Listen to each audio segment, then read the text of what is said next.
I believe mentorship can come from a lot of different people. It comes from your peers. It comes from different people. How can you have one mentor that can tell you all the things you need to know? People are usually really good at one thing anyway, to be honest. What's going on, everybody, and welcome back to another episode of the Abundant Journey podcast. As always, I'm your host, Nick James, with Nick Offenkamp hanging out with us today. But more importantly, we got a special guest, Liz Faircloth. How are you? Thanks for hanging out with us. Yes, it's not every day I get a chance to hang out too, Nick. So feeling abundant. I know that's such a corny. I had to say it, I had to say it. I'm like super corny, but that's okay.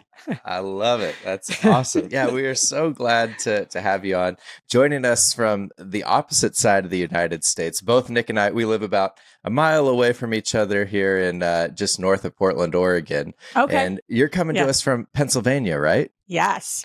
Little town on the border of New Jersey and Pennsylvania. Little town called New Hope, Pennsylvania. But yeah. I'm an East Coaster. Totally. How long have you been in Pennsylvania now? We've been in about 4 years. We moved from New Jersey, which is literally 5 minutes from my house. But I was born and raised in New Jersey. So definitely a Jersey girl. Yeah.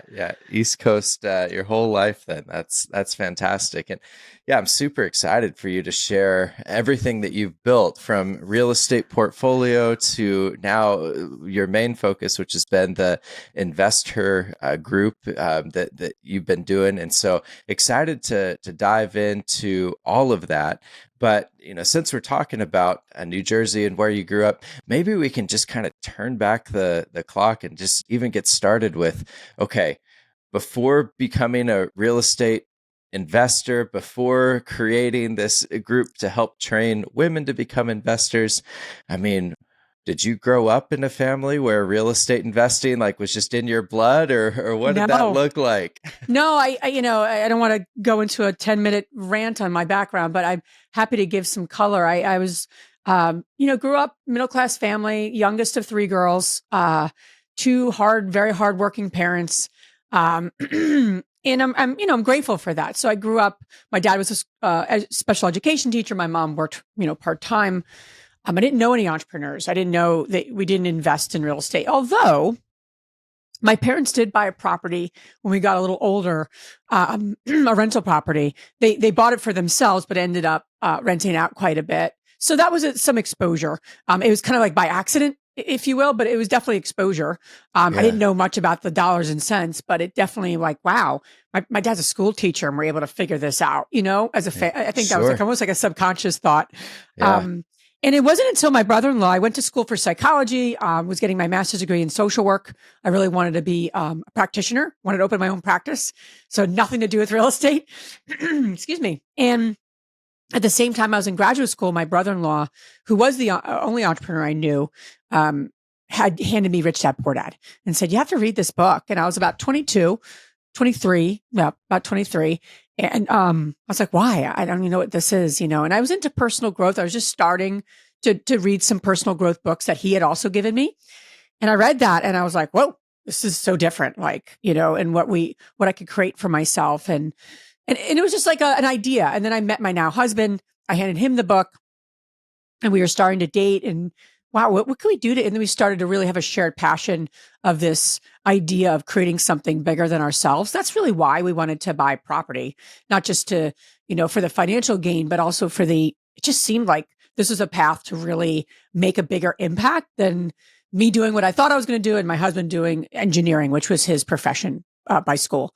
So we went to our first, RIA group back in 2003. This is like old school where they had the CDs and the books. And I'm dating myself right now, but that's okay.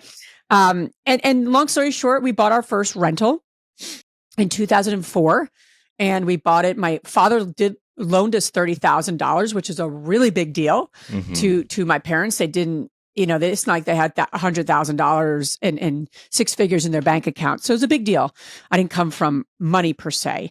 And we made it happen. So we bought a duplex and that kind of started our path. It was right outside of Philadelphia. It's 130,000 We borrowed about $30K for like a down payment, which was like, I think 10 or 15. It was really, again, different time than now. Can't get away with 10% on an investment property unless, I don't know, you figure that out, but maybe there's some creative ways. And then we put about 15 into the property. So that began our path. And then, subsequently moved to New Jersey and started really investing in Jersey. Yeah. Oh, that's awesome. Well, and I'm curious, there's something you said in the beginning of the story here was that you were actually looking to open your own practice. So curious, I mean, you came from a family of employees. For you and your background there, were you like, hey, I don't want to work for anybody else. That's not in my bones or DNA, or what kind of set you on at least this path of, I want to be the one in control? Yeah. It's funny. I went to, like I said, school. When things happen in your life and you don't know the impact of them until later, you're like, wow, that was a really pivotal moment. I didn't even know that was a pivotal moment. So when I was in graduate school, I was taking classes, obviously, to get my master's degree in social work. Now, I went to the University of Pennsylvania, which is, Ivy League. It's one of the best schools in the country. And it's one of the best schools for social work. So now, you have social work school, and then you had Wharton literally right next door to the School of Social Work. School of Social Work is this like sad building, quite honestly. And Wharton is like this, like enormously beautiful because it's, one of the top business schools again in the country. Yeah. And so as I sat there, I said, I'd love to take a business class. I didn't take any business classes in college, all kind of social sciences. And now here I am looking to open my own practice. I got to take a class on like how to start a business. I have no idea. So I did. I fought for it. It wasn't a normal thing on the graduate school level. And you think it'd be simpler, but I remember going through a bunch of hoops. But I took an entrepreneur class and I had such a great experience in that class. The professor was like a entrepreneur mogul. I learned a lot. I mean, who knows if it all stuck, but I think starting a business, you learn more than just taking a class, but it opened the conversation. And I started a business plan. I wrote a business plan where I was actually opening my own, not just my own practice, but my own women's center. So that was 20 years ago. I wrote this business plan, right? And I'm like, wow, that's interesting. 20 years later, I didn't open my own center, but certainly we opened a community, right? So, right. Yeah, no doubt. And so, I mean, between that and it sounds like close on the heels of that experience in the entrepreneurship class was exposure to Rich Dad, Poor Dad, which that's been such a consistent theme on this show, that the number of folks that have been impacted by that book. I am curious, what were the real big ideas or the eye-opening shifts that happened as you were reading through that, of just like, kind of where the scales fall off and you're just like, okay, this is now how I'm going to align my feet and trajectory. Yeah. I think there's two things beyond just the idea of passive income, right? Because that's pretty obvious. And he talks about that. There's two things that I took away from it that really made a difference for me and actually allowed me to have a choice in what I was going to do. So here I was getting my degree in social work. And at the same time, again, all this is unfolding. In the book, he talks a lot about if you want to be a successful entrepreneur at any level, you need to know how to sell. Mm-hmm. So I said, that's interesting. So I actually got a job after social work school, not in social work, but I actually got a job in consulting. And part of my role as a consultant would be that I needed to sell. Wow. And that was a very, very, not everyone takes that piece away from that book, but I think it's one of the best takeaways because in order to be a successful fill in the blank entrepreneur, business owner of any sorts, whether it's in buying property or, creating a widget, you do need to know how to sell. You need to know, and it could be all different types of ways to sell, right? However, you really do need to know that skill set. So that's what I really leaned into. The second thing that I really got a lot of value from, and I don't know if I'm mixing books, but he goes through the 4 quadrants: the employee, the business owner, the self-employed, the business owner, and the investor. And that has guided me in so many ways over the last 20 years of like, because there's times where, there's times I'm almost like I have a hat on in even my own company that I feel like I'm an employee of my own company, right? Mm-hmm. And then there's other times that I'm acting from a founder and a business owner decision making. And then there's times that I'm, really like where we don't want to invest. We don't need to run the business, but I just want to purely invest.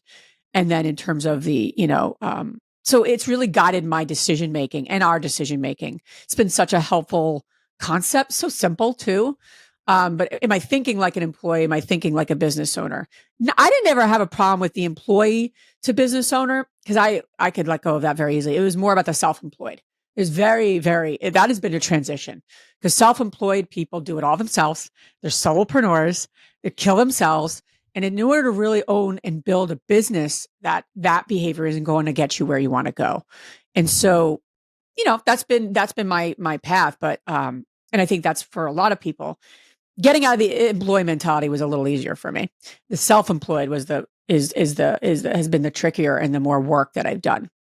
Well, and I think that's something that as a banker, I've been in banking for 6 years, and for 4 of those years, it was small business banking, and a lot of those solopreneurs and business owners don't really start scaling until I think both of those points are hit. One, you learn how to sell and you learn how to communicate. And then 2, you have to be able to come in and build the systems, and you have to bring the right people around you because you just can't do the workload yourself. Yeah. So early on in the journey for you guys, as you were starting in real estate, were you in that solopreneur, Yeah. we're doing everything. We're looking for deals. What did that look like for you? Yeah, I think, the benefit of for me and Matt, the consulting work that I did, I actually had a expertise. I began an expertise in a personality assessment called the predictive index. So I had this knowledge base that I knew that based on personality and skill, you want to have the right fit, the right person in the right role, right? So I've always had that thinking because that was the consulting work I did. And that's the consulting I did for companies. So early on, I knew this, but I also had this relationship with money where I'm pretty cheap. I grew up in a very frugal family. So the thought of like spending on someone or something held us back for many years, to be honest. So we did do a lot of it. Not so much that I didn't want to let it go or I didn't see the value in it. It was probably more from a financial perspective that I was too cheap. And I didn't think about cost and value because there is a cost and there is a value. You could put the cost out, I'm going to pay for this, but this is the value I get. I didn't think that way early on. I just looked at the cost, period. And if it was a lot in my head, because I think everything's a lot, I was like, we're not getting a bookkeeper. So a lot of it was kind of trial by error. I mean, I was doing the bookkeeping. We had about 30 rentals at the time. And if you know anything about me, I should not be doing bookkeeping, right? I mean, I don't even know if I was good at it. I was probably bad at it, and you should never do things that you're bad at. I mean, it's harder to let go of things you're good at, right? Sure. But anyway, I missed a couple mortgages. And I remember my husband and I having a very frank conversation, and he's like, you can't keep doing this. Like, this is a big deal. We have good credit. Like, we lean into our good credit so we can get loans, right? That's the name of the game. Yeah. And so we've always had good credit, him and I. That was one thing we always worked really hard on. We didn't want to let that asset for us go. And that impacts, right? When you miss mortgages. And we had the money. It wasn't like a money issue. Yeah. So bottom line, that was one of our first hires. That was that was such a powerful hire. I encourage the women in our own community, get a bookkeeper. That's like one of your first like non-negotiable hires you should make. Should be doing bookkeeping, in my opinion. And then we started to like bring on other partners.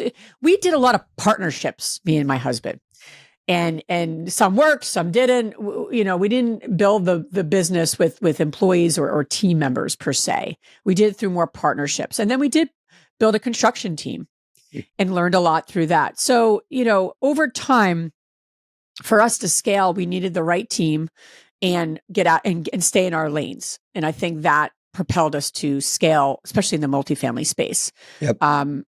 Because we were not the best at operations and we're not the best at systems and processes, to be honest. And we were doing it, and we were doing it on an average level. No, I think that's good to point out. And I love that you took that approach, not only as you did consulting with others, but you've kind of evaluated yourself along the process and the systems that you've recognized your strengths, recognized areas you needed to bring on partners. And I think that's really important. One more question on the consulting thing. I'm just curious. Not a lot of people start in that space, but I'm sure that was a lot of hands-on education for you. So curious how that's translated to today. I mean, how has being a consultant helped you in your businesses, and maybe what are some things you learned? I learned a lot of things. So what was really cool is I worked underneath a woman. She was one of the only licensees of this assessment tool, which I loved, because there was all these, the dudes running their practices, and she was the one in New Jersey. She had the license in New Jersey. So that was it's really helpful to see a woman role model for me. There's a lot of things that, in hindsight, I love that she did, and I wanted to do when I had my own business. And there's other things I wanted to do probably a little differently, and just say, I might do it differently here. So that's one huge piece of it. Second piece of it, for many years, I had my own practice, right? So I was really doing my own thing. I was finding my own clients. I was serving them. What I think that showed me is I'm really good at doing. And so for me, as an entrepreneur and as I've grown, as we're growing InvestHER, and I can't do the doing. I have to be the thinker and okay, what's needed, what's here. So it actually trained me in some ways more of like I said, a self-employed person versus a true business owner. But I'd say what was so amazing with it was the experience I got with the personality piece. I mean, I worked with so many different teams and so many different leaders. So I have a good sense of, is this can someone adapt and be a little more of this or a little more extroverted or a little less of this? Or are we asking this person to do something that they're just not able to do? And now as we're building our own culture and our own team, I mean, I know I really have such a confidence of what works in our culture versus any culture, right? It's like saying, I'm good in sales. Well, that's great. It doesn't necessarily mean you're going to be a good fit with us and culture. So I really got that education as well, because that was the work I was doing with companies. So I'm really grateful for that. I was there a long time, and I was doing very well. I left when I was on the top of my game, but I knew it was time. I actually had we had our first kid, and we built our company up at that point enough for me to step away and retire from that, if you will. And then I joined my husband full time. But yeah, it was a journey, but I'm really grateful for it. And it was really, I got a lot in selling. I mean, I had to sell something. This was in a time when personality assessments were not popular. Yeah. I mean, I was talking a foreign language. Now I feel like it's a little more common. Everyone's very familiar with it. This is what do you do? How's that going to help me? This is a good, 20 years ago. And I don't think people were really, even oriented towards it. So I was kind of selling something that was tough. So I'm grateful for that, because it really helped sharpen my selling skills, and I use those now. Yeah, no doubt. I mean, that is awesome to be able to see the parallels between, what you've done in the past and how that serves what you're doing now. And so it sounds to me like you were building not only the consultancy business, but then also growing your real estate portfolio. You mentioned explicitly your first property being the duplex that you bought in 2004. I am curious on that side of your life and just starting to grow a real estate portfolio. What were some of the early lessons that you learned? How did things go with that first duplex? What kind of opportunities did that open up for you? And how quickly were you, your husband, your team able to identify okay, here's the particular either asset classes or niches that you wanted to go after? Yeah. It's funny. I think one of the biggest lessons was that we started with a multifamily. And that we learned a lot, because as soon as we bought the property, we had to already evict someone, so we had to fix someone within the first month. So we got that experience, which was great, because that wasn't the first of our evictions. We ended up really investing a lot in Trenton, New Jersey, which is the capital of New Jersey, and still a city and an area that is figuring itself out. So some of the properties we were buying, were in more Class C kind of neighborhoods. And so we did have to deal with eviction. That was just the name of the game, in that community. And so that was a good lesson for us on how to deal with that. And, we really got obsessed with making sure we were, really screening people properly and running this like a business, and, making sure everything's in writing and all of those important things when you're managing property. because our experience was more long-term rentals. That was always our still is, versus all the other, short-term and midterm that are here around now. I think for us too, when we then moved to New Jersey, we should have we bought some more multis. However, we made some mistakes and we bought a commercial building. We bought raw land. We did some flips. We got kind of diversified too quickly. And so in hindsight, right now that adds to the color of our path, right? So on one hand, you could say you learned a lot. On the other hand, I'd say if you're looking to scale one thing, you got to become really good at that one thing. Yeah. Because scaling is about repeatability and taking the guesswork out. That's what scaling technically is. I don't think you do that when you are trying to figure out 5 different things. You can't. No one can. Didn't know that. Didn't realize the impact of that. And so I think for us, our growth was much slower. I always say I feel like I grew up in building this business with my husband, him and I both. We were in our 20s. We had, we didn't have business and entrepreneur experience. We didn't have a mentor. We just figured it out. Yeah. Honestly. And it took us longer. We made mistakes. We lost money and we never gave up. So here we are, but it did take longer. We were at it longer than I think we, in hindsight, right? Had we focused and been a little more, had a mentor and been focused, I feel like our growth would have propelled much sooner, but it just wasn't the path we took. And I was cheap and I was like, we could figure this out. How hard is it? Very stubborn. Well, and you speak to a good point. You guys have been in, I maybe use the term influencer space a little loosely, but you guys, you got the book, you've been on podcasts, you've been in the circle of real estate investors. You took the path of self-education. You took the path of, we're going to figure this out together. Maybe to throw a random question at you, what are some misconceptions out there from the experts that you hear reflecting on your journey and say, wow, that's wrong. That's off the mark when it comes to real estate investing? It's a good question. I think the biggest one is that you see so much on social media and you see so many people like, I have 1,000 doors. I don't think number of doors matters.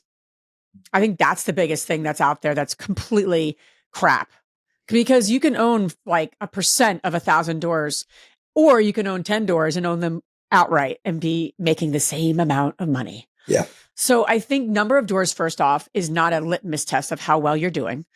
And I don't think social media helps. And this is someone who we manage and control over 2,000 units, right? And this is coming from someone who doesn't own a few doors. Right. I will say though, that was the path we took, working with investors, syndicating and buying larger buildings. That's the business we built, but it's a business. It's a business through and through. It's not a investment strategy. It's actually a business that happens to be investing in real estate. Completely different. And I think that's a big, I had a coaching call. We had a mastermind call, with a women in art community. It's our mentorship program. And the woman was like, I think the next thing we were talking, she has about 20 units, all small multis.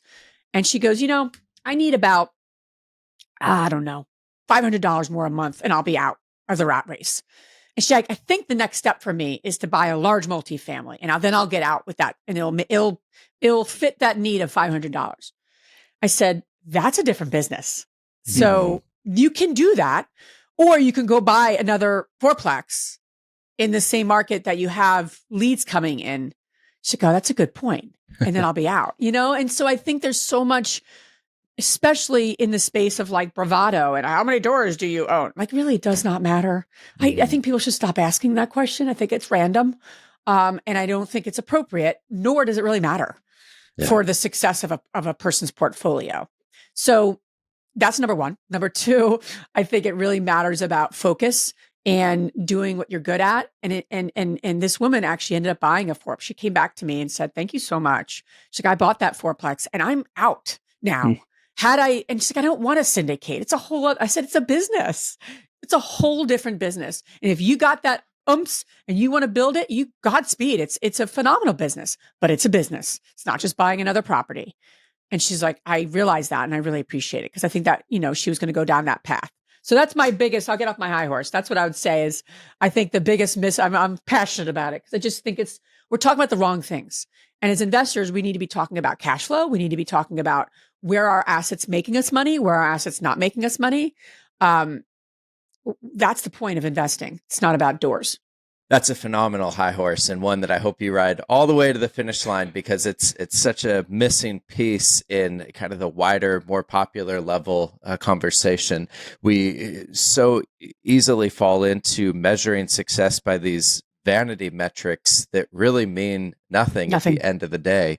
And maybe it's just because it's easier and more socially acceptable to talk about number of doors, and where it feels more taboo to talk about, well, here's the cash flow that I'm seeing month to month. Or maybe because it's easier to acquire a number of doors than it is to truly acquire a good investment that is cash flowing. I'm not sure what the deal is there, but I really appreciate you sharing that advice, and listeners, that's something to definitely tuck away and keep in mind. You've built this amazing real estate portfolio, built it with your husband, your team. You've built a successful business. And then you talked about transition into motherhood. That's obviously a huge life change, leaving the consultancy business. And then now your primary focus being on this amazing InvestHER community that you've built.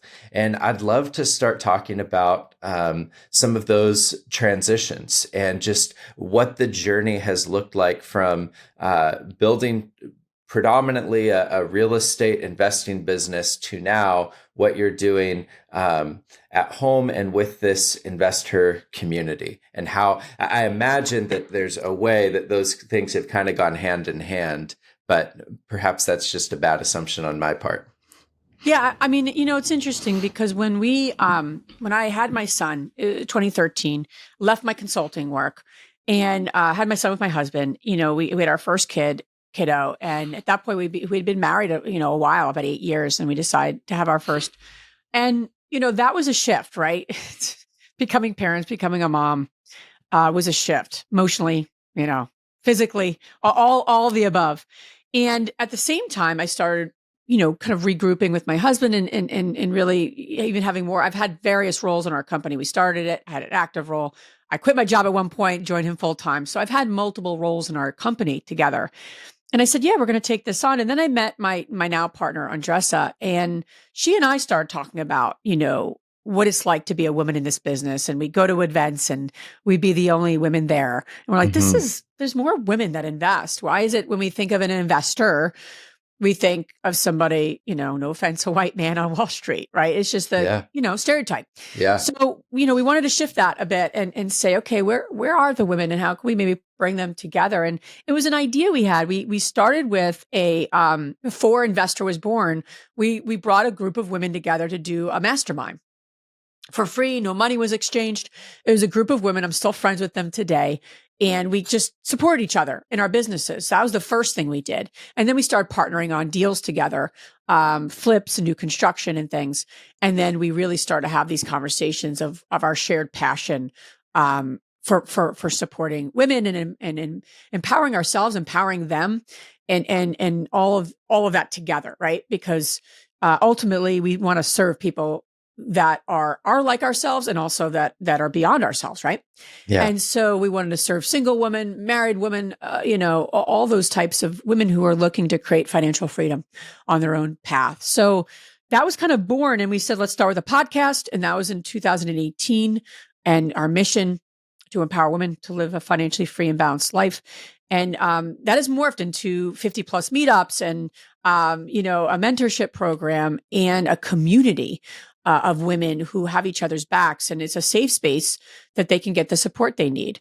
And that's been really powerful, which has then led us to doing an annual conference, which our next one is in June 2nd to 4th in Austin. It's 500 women, 30 speakers coming, and the theme is going all in. What's interesting is that women actually right now in the next 3 to 5 years, they currently control $10 trillion. They're going to control $30 trillion in the next 3 to 5 years for a variety of reasons, right? Yet women's confidence in investing is 29%. Now, I don't think they're 29% in our community because these are movers and shakers. These are women doing deals. But I think like just the average woman, if you will, that is probably the case. And if they are investing, they're giving it over to a financial planner to put their money into, the stock market and a bunch of mutual funds. Nothing against the stock market, of course, but it's more passive. It's more of like handing over.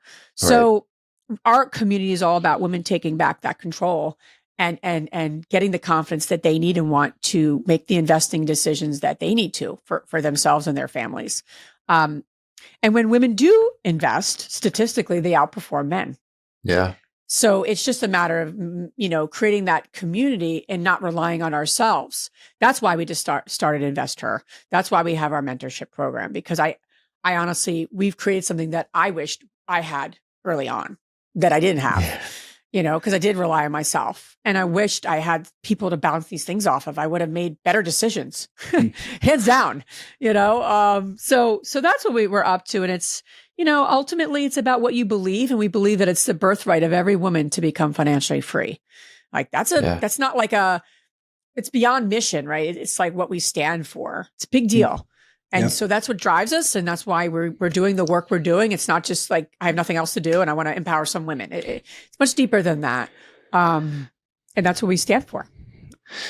It's an interesting juxtaposition of women. I think the statistic that you gave was like 29% confident in investing. Like as women generally low confidence in succeeding in investment, but then when you look at the numbers, how women as investors are outperforming men. What do you think creates that juxtaposition? Like, why does the confidence seem so much lower, and why do you think that women do better than men, outperform when they are investing? And speaking, I suppose, to our listener, we've been really fortunate in that I think we do have a very diverse listenership between men and women. But speaking specifically to the women that have these feelings of like, I should be investing. What are the things that you see holding most women back? And what are the things that you want to empower them with to say, hey, you're actually probably better at this than some of the men or your husband or whoever it is in your life? And it's interesting because the statistics, as I've gotten more familiar, and again, I'm not an expert for all women, right? I can't speak for all women. I'm not in that business. All I can say is I listen and watch. Like, we are obsessed with the women in our community because we want to best serve them, right? So I hear what they're saying. I see what they're going through. It's just not like random, right? And I look at what's the stats out there too. So I'm mining those two things together as I share these thoughts. But number one, I think generally speaking, women are going to be a little more cautious. They're going to be a little more careful. They're going to, and I don't want to say women are more detail oriented because some women aren't. There's just a general little more of a cautiousness that I see. Even risk-taking women, they're risk takers, but the due diligence, if you will, they're gonna do more of that before they make a call on an investment property. They just are, and I think that serves them because you have this risk-taking ability and you have this cautiousness. They don't contradict. They actually serve these women really well for the women that are investing because they are risk taking on some level, right? I'm a risk taker, but I am a little more cautious too, right? I have both of those in me. So I think that's number one. I think that's where it comes in. I think they also in general come from a win-win perspective. I'm not saying men don't, but I do think women are like, okay, how can I figure this out? Who could I, they're thinking about all the entities involved, the homeowner, the this, the that. They're not just thinking about their pocketbook. Yeah. Most of the time, to be honest, because that's the number one reason women invest in real estate is to create generational wealth. Yeah. It's not to buy a Mercedes. And I'm nothing against buying a Mercedes. Buy nice things. We like to use our money on experiences. That's important for me. Yeah. Nice things, like really nice things. I don't really spend my money there. It's not important to me. That's me. Godspeed. I had a woman on stage and she's like, I like to buy this type of, I'm like, I don't even know what you're talking about because I don't know designers. I'm like, that's awesome. Good for you. I have no, but there is a deeper reason that women invest. It's about generational wealth. It's about creating a legacy for their family. It's not just buying the nicer thing. Right.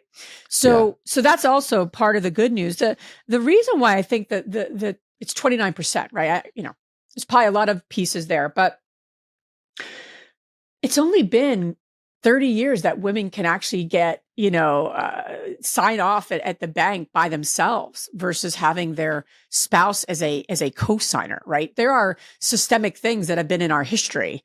Literally, there was many moments we couldn't vote just because we were a woman, right? So some of that systemic, limitations and discriminations, I think, have pieces of, this ability to like, no, I'm going to go do this now and invest. And that's why you see the loans going out to women, to entrepreneurs, business owners.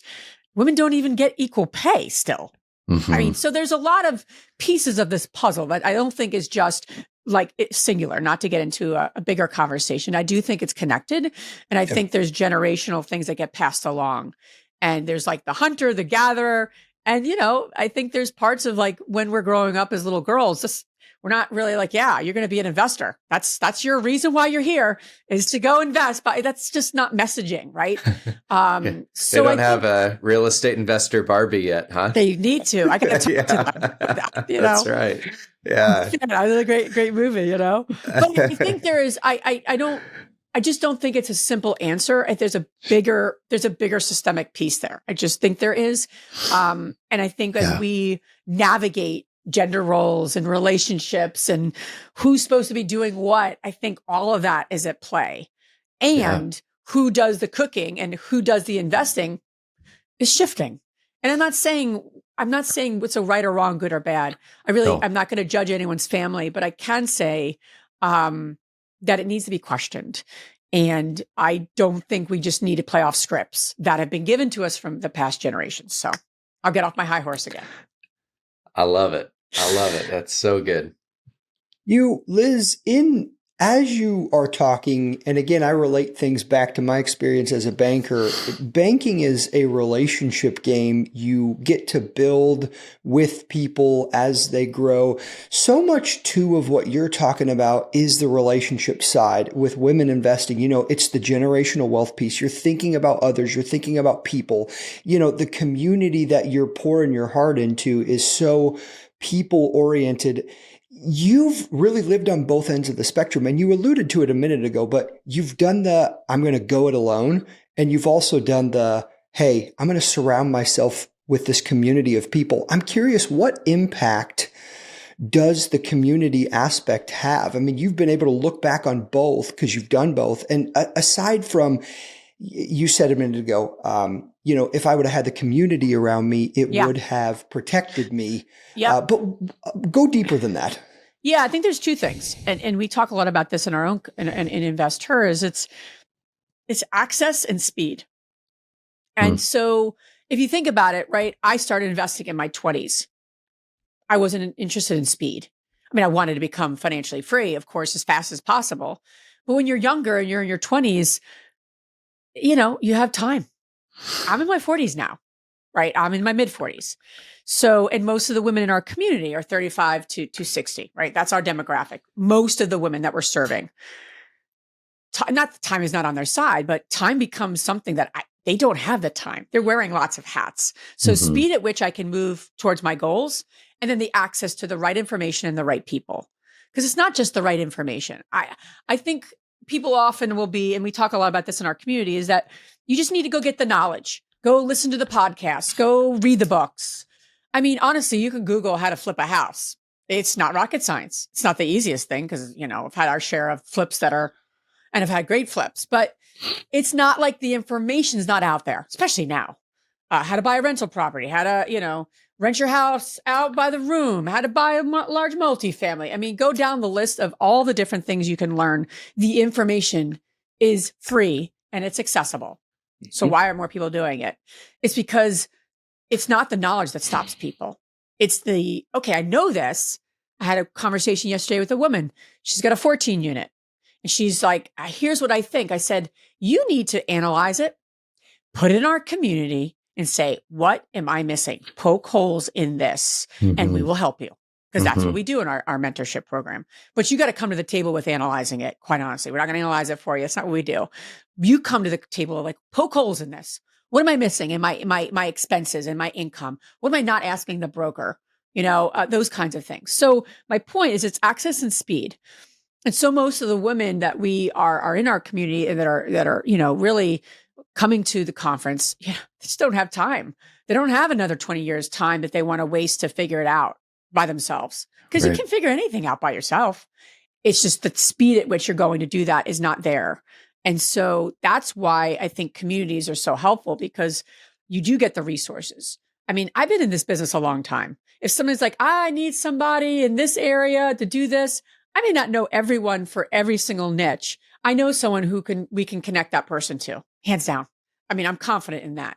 Or somebody in the community. So, and then it's speed. And I don't think people have the time, at least who we're serving, have the time on their hands to say, yeah, let me take another 10 years to buy a rental property. They'll be retired. It's too late. It's too late at that point. They're thinking about the retirement now and putting the pieces in place. This is their retirement plan. So those are the two pieces I'd say that are critical of who comes to our community and really values it. Yeah. Yeah. And speaking to the community piece, it sounds like an amazing thing that you've built in terms of having that kind of mentorship where people can bring a deal, blow the holes in it, make sure that it's being analyzed from all directions. Certainly also having that network piece where people are able to tap into, hey, what should I be looking for in a contractor? Do you have a contractor? Sure. Yeah. That's huge. And so for the women that are coming into the mentorship, for most of them, at what stage in their investment journey are they? Do most of them already have some properties that are either under contract or in their portfolio? Do you have people that are coming to you that they don't have anything yet? They're looking to get their first deal. Where are you meeting people on the journey? Yeah, for our Strive mentorship program specifically, the prerequisite is that women have done 5 to 10 deals. Okay. And they're looking to scale. It's much more for people who have done deals and they're looking to take it to the next level.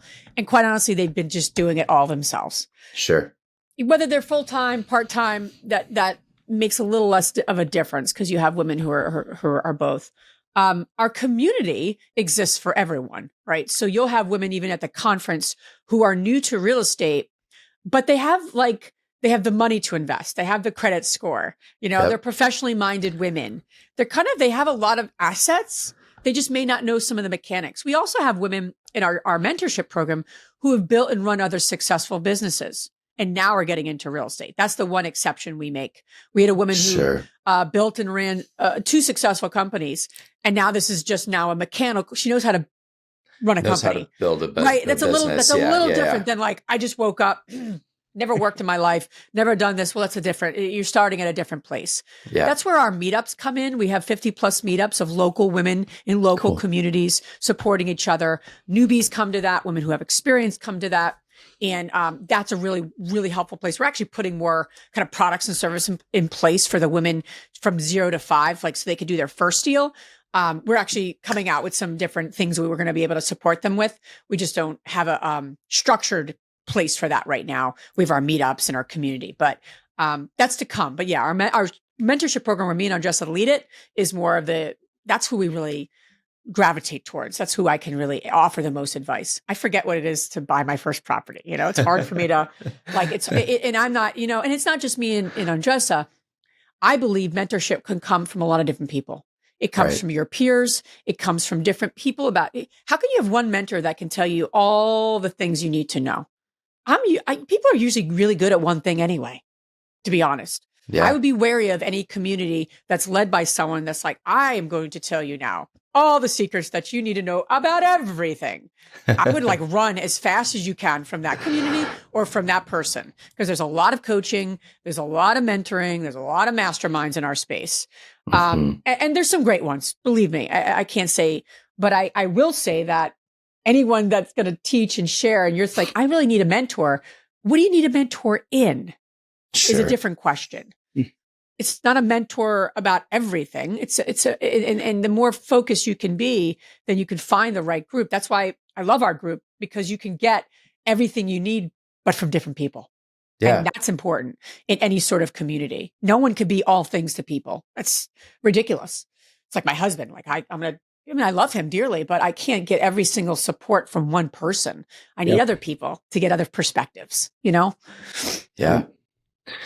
Yeah, that's really good. And it's funny because sometimes it's like the mentor that you need that just helps you get your first property is somebody that only has 4 or 5 properties, and they can actually be more useful to you than somebody that owns 100 properties and millions of dollars, just because they're, it's easier for them to break down the first steps, and they're right there in it. They do remember exactly what it was like, the grind of getting the first property, because they just did it 2 years ago or whatever it is. So that is really awesome, being able to see the benefits by building a community, that it doesn't all just rest upon your shoulders, that you don't have to be all things to all people, but that you're able to build the group where it's like, hey, no matter where you're at on your journey, there's going to be people here that can help you out. Yeah. Yeah, absolutely. Liz, I'm wondering, as we shift to the last segment of the show here, and I want to pivot back to you just one more time. I'm curious, you've got the community, you've got the portfolio, you've got the multiple businesses. I think in our culture today, it's very easy to hit that level that you want to get to and then go into a coast mode, relax, hang out, say, hey, it's time to live the good life. But you're out here still putting in tons of hours. You're pouring your heart out to these women, to the people that you feel entrusted to. So maybe talk a little bit about your why and what keeps you going. Why do you continue to grow? Why do you continue to challenge yourself instead of maybe take the easy road at this point? I think for me, the word impact comes up for me, and I think doing work that's meaningful and like has a purpose matters. And it's always mattered to me. I mean, I'm a social worker by background, right? So, that is something that's always been with me. But, I'll give you an example of why I do this. We had a workshop, like a regional workshop, where obviously we're doing our conference in Austin. So we said, you know what? In February, we did a 1-day workshop. We said, we're going to be there. We have to go walk the site, meet with the event planner, and do all the stuff you got to get ready for. Big undertaking, running a conference. And so we're going to be there. Let's do a regional workshop where we invite women. We had about 50 women there at one of our sponsors' businesses. And it was great. And I met this woman, and this is not uncommon. This is what happens. I'll meet someone and she'll start talking. I've never met her before. We don't know each other. She'll start talking. She just starts crying. Just starts crying. This woman I was talking to is like, I'm really glad I'm here. It's a lot for me to get here today. I got 4 kiddos. I'm an RN. We've about 5 properties. And I don't have the clarity to know where I need to get to. And then she just stopped, and then she just started crying within minutes. I'm not saying it's because of me, right? I wouldn't have that big of an ego to say that. I don't even think that's like, it's not like I have this, like, I'm amazing. No, it's what it's about is creating space for these women. Yeah. And another woman got on the hot seat. She's like, I'm running multiple businesses and I'm not sure how to negotiate this particular thing. And then me and Delegating on Justice said it. She goes, I don't think that's your problem.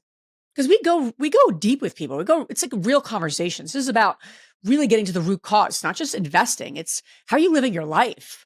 That's what the conversations typically are in everything we do. It's not just like, go buy a property. It's not mechanical. It's not transactional, right? Because that's the easier part. And she's like, I'm not having an honest conversation with my husband. I am doing everything at home. And he's not, because he's a doctor, but I'm running multiple. So that what she thought was the issue was something different. That's powerful. That's why I do what I do. Like, that's going to change their family. Right. Right. Yeah, that's massively significant. And to be able to play that role, I mean, it's so much more than just creating financial freedom or just education on business, but you really are changing people's lives. And that's a super powerful thing to be a part of. So that's the impact, and I would love to see I'd love to see InvestHER. Not that we're not needed, but I think we are needed. And I'd love to see this grow beyond my life. Yeah. This is not like a business that's like, I got nothing else to do. Like, very passionate about it. Yeah. And we work hard to serve the women because it's a lot.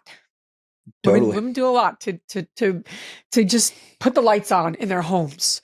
And so to alleviate that a little bit and create a space for them, I'm getting emotional because you're asking me, but it's meaningful to me. Yeah.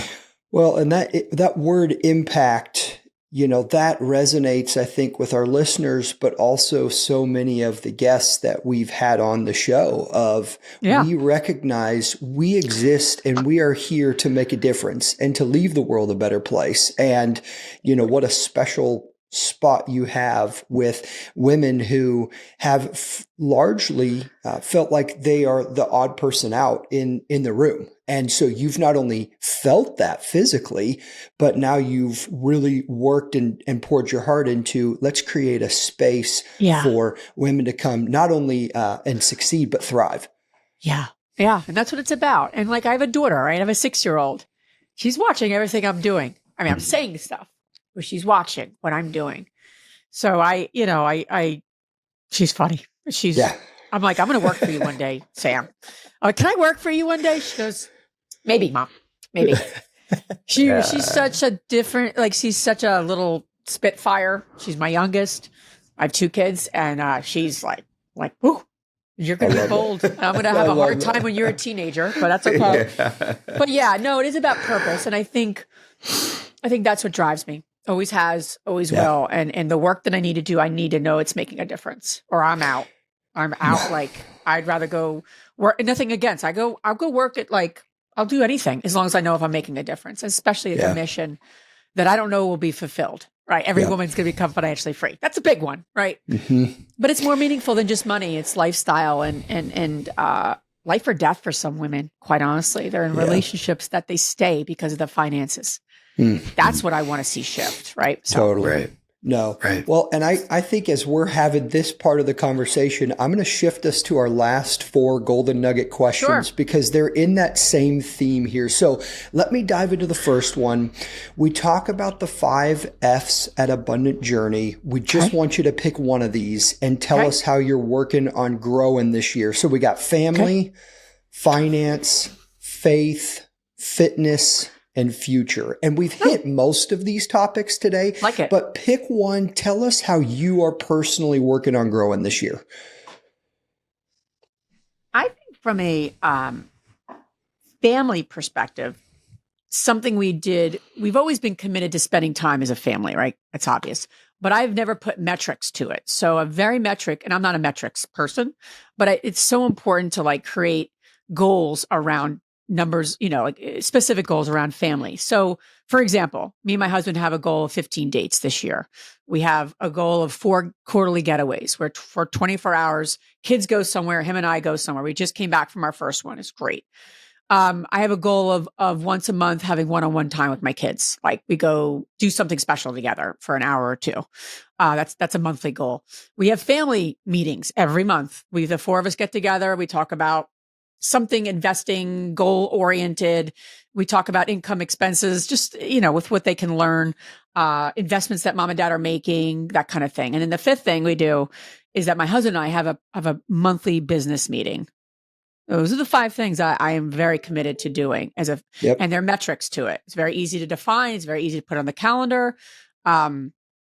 Pretty straightforward with those 5 and pretty committed.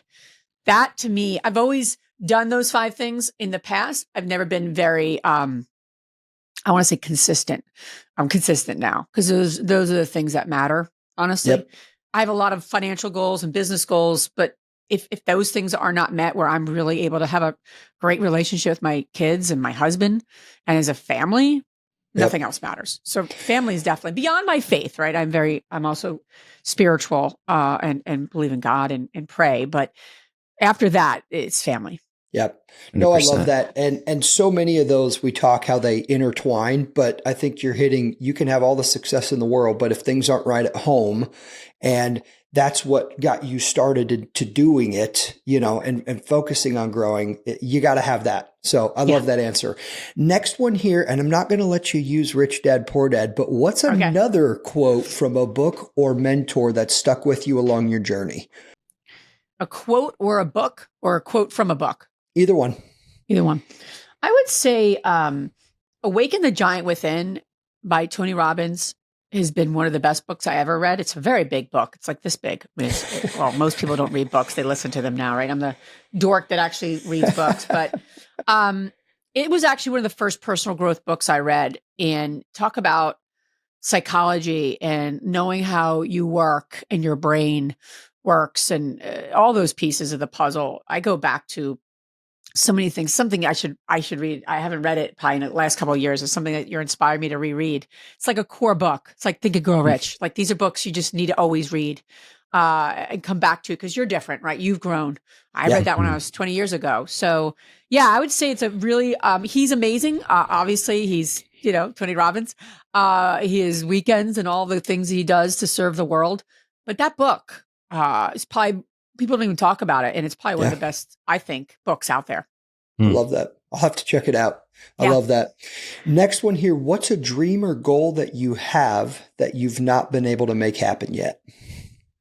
Something my husband and I we're focused on it this year. We've had the goal before we wanted to buy a business unrelated to real estate. Maybe something related to real estate, but not like buy a real estate property, right? More of like a business, like a laundromat or something like that, right? We've had that goal and we've just never put the pieces in place to make it happen, or we've gotten distracted a little bit. So this year we're much more focused, really getting a sense of where our money to invest is, what's a conservative amount, and then how far will that take us and what type of business could we buy and the returns. We've always built businesses. We've never bought them. Yeah. So it can't be rocket science, but we're being very conservative with the process, but we're taking very strategic moves to get there this year, which I'm really excited about. And I see it happening, just, figuring out some of the mechanicals. But yeah, I'm really excited about that. So that's something where hasn't happened, but will happen. Yep. That's exciting. No, that's super exciting. I love that. Last one here. At the end of your life, what do you hope you'll be remembered for? Ooh.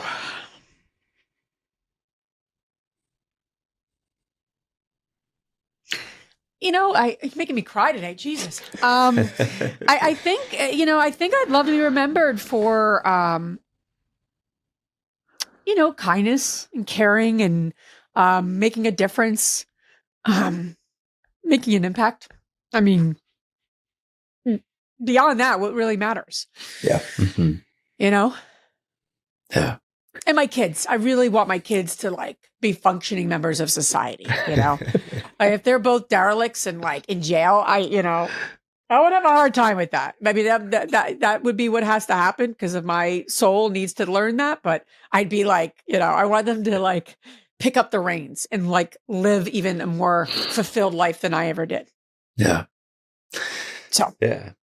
Well, I know it sounds like you're not just speaking into their life amazing wisdom, but actually setting an awesome example and trajectory for them to follow in. You're living it, which is so cool to see, and not just for them, but for the women that are in your community and even well beyond that. So just in final, as we wrap up here, I wanted to give just a bit more airtime to the conference. Sure. Can you speak to that? Because I imagine there are several women that are listening to this that resonate with what you're saying. So if they want to learn more about InvestHER, get connected with the community, and especially this conference, where would you send them? What do you want them to know? Yeah, I appreciate that. We work really hard to put on the most transformational conference from the beginning of the time that they, get the ticket to the experience at the conference, and then 30 days after we do accountability call. That's just part of what we've always done, because you learn all this great stuff and you get all excited, and then you get back to your life and you're like, what conference did I go to? What did I learn? Right. I think I learned something. And we just wanted it to be different. So We really, like I say, our team pours themselves into making this literally the best conference, in my opinion, that's out there. So I'd love to just share a little more. The theme this year is going all in. Like there's this financial sense of this revolution happening where women are controlling more wealth. Yeah. But again, where's the confidence level to make those right calls? So we have Kim Kiyosaki is speaking at the conference. She's keynoting. We have Sally Krawcheck, who is founder. She's co-founder of Ellevest, which is the largest stock trading platform for women out there. So she's me speaker. We're super excited to have her there. Yeah. Very well-renowned woman. We have a ton of we have Kathy Fecky, who's well-known for real wealth. She's me talking about the economy. We have women talking about real estate investing, business, and self-care. We also have this woman who I absolutely love, Terry Cole. I adore her. She's on all the apps for meditation. And that's where I first learned of her. She's speaking on boundaries and, the importance of boundaries. So it's a very holistic conference. We'll have 500 women there. We have mindful breaks during the day. So if women want to go to the pool, but women are there to do deals. Like these are serious women. They have fun, but we're there to get things done. And they all are just, really welcoming of all the women that are there. So, I welcome everyone. All the guys listening, invite your partners or the women in your lives, all the women listening. I personally would love to meet you there. We putting on conferences like putting a wedding on every year, to be perfectly frank. Yeah, and, sure. It's not an easy task, but the impact it makes for these women to get connected in 2 short days is pretty powerful. So that's what motivates us. So I'd love for women to come out and be there and experience, all the different information, but each other, right? It's about mindfully networking, and we put pieces in the agenda to do that. And then we end on this beautiful note. I don't want to say what we do, but it feels like you're at a big retreat that has impact. And you can just go to our website, the real estate InvestHER, HER.com, and it has InvestHER Con, June 2nd to 4th. You get all the information, get your ticket. Our room block is quickly getting sold out. So women are coming for like the week, which I love. They're just like, I'm out. I'm going to go get some time to myself. It's at a beautiful Omni resort. We typically go to Omnis. They're nice, very nice, beautiful hotels that we want women to have a holistic experience, not just random hotel on the side of the road. We pick kind of nice hotels for the women because takes a lot for them to get there financially, time. So we want to make the best use of that time for them. Well, it sounds absolutely incredible. Listeners, the link is in the show notes so that you can sign up, be there, get involved with Liz and the InvestHER community. Please come up to me. I'd love to meet you.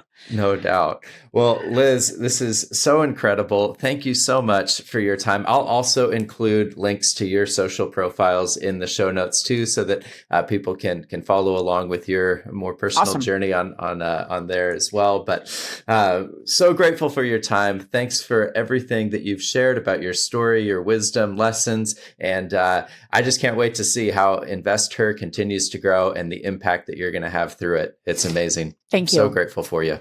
Yeah. Thank you to you both, Nick. Appreciate you, both of you, Nicks. Appreciate the time and being on your show today. All right, everybody. We'll be back for another episode. Thanks for hanging out with us.